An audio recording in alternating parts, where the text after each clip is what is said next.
sequence start. 6, 5, 4, 3, 2, 1, 0. All engines running, commit. Liftoff. We have liftoff. 11. Launch watching at Halle's.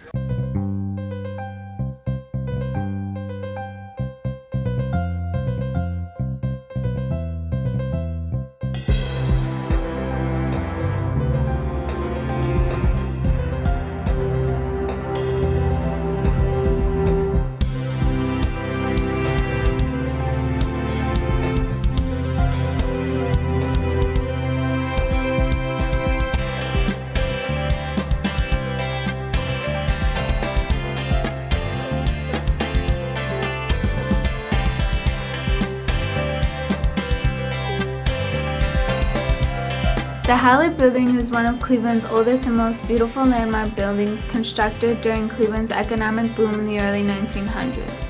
Designed by the creator of the Lincoln Memorial, it stands as a reminder of Cleveland's birth as a successful, productive city full of culture and life.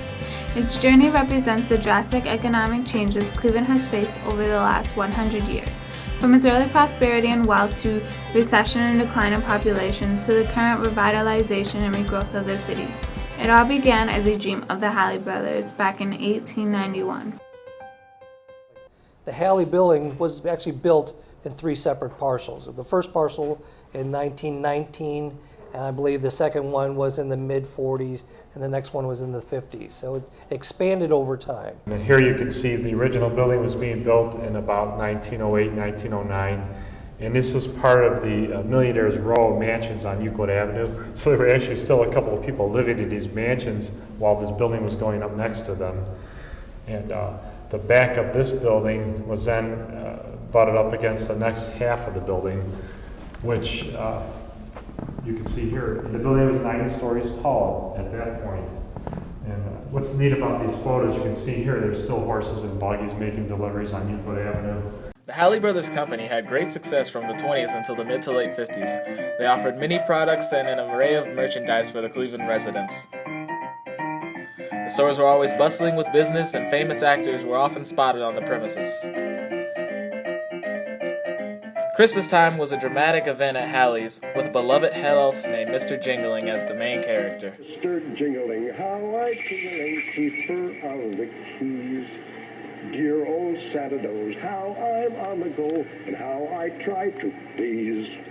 However, in the 60s, Higbee's and the May Company ran out Halle with a closer location to public transit. Halle tried to shuttle a bus, but in the 1970s sold their company to Marshall Field.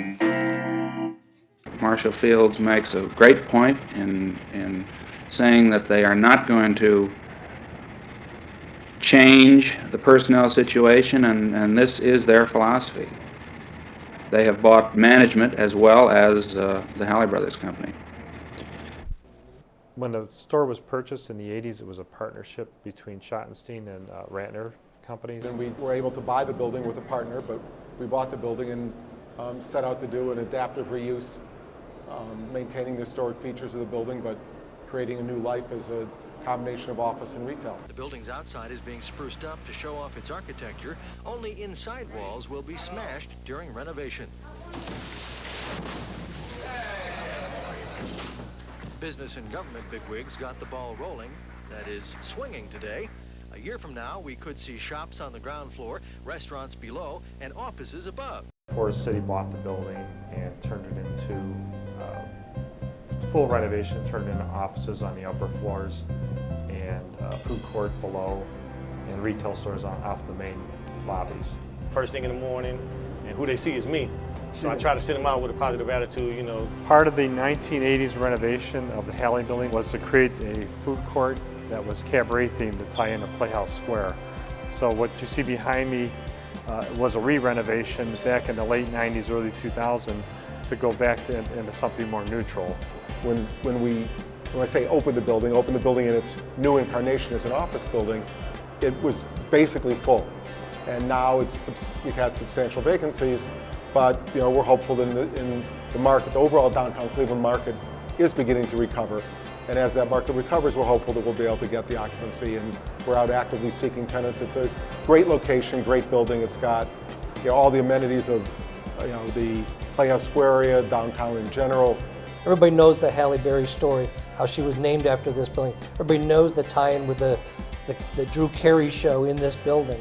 If Cleveland picks up and the economy starts to pick up, I see it filling back up and turning back into a pretty vibrant, exciting, beautiful place to work and shop.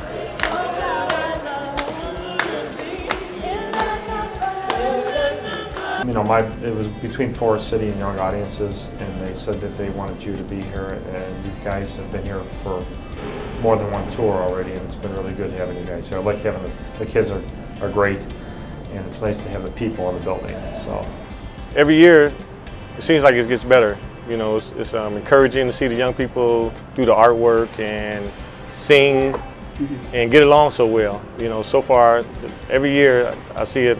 It's different. Sometimes it's the same kids, but most of the time it's a lot of different kids. But I see them get along so well, and they carry themselves respectfully, and I just appreciate them. It encourages me. So we've got good amenities, good adjacencies, good space, and we're fortunate because we now have a somewhat older cost basis, so we can lease at favorable cost.